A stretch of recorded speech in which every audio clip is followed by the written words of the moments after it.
নোয়াখালীর বেগমগঞ্জ উপজেলার রাজগঞ্জ ইউনিয়নের বানাবাড়িয়া টঙ্গীরপাড় এলাকায় মাছ চুরি দেখে ফেলায় মৎস্য খামারি দুলাল চন্দ্র দাসকে গলা কেটে হত্যা করে লাশ চেয়ারে বসিয়ে রেখে গেছে হত্যাকারীরা।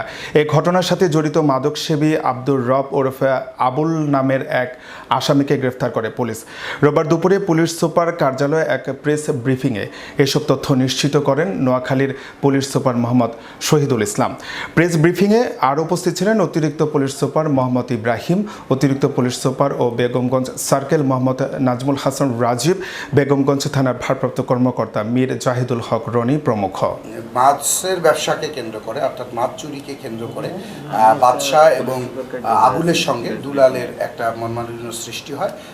এই মনমালিন্যের কারণে বিভিন্ন সময় তাকে মারার পরিকল্পনা করে সময় খুঁজেছিল। ঘটনার ঠিক আগের দিন রাত তার নিজ পুকুরে মাছ পাহারা দেওয়ার সময় দুলাল চন্দ্রকে একা পেয়ে নৃশংসভাবে হত্যা করে।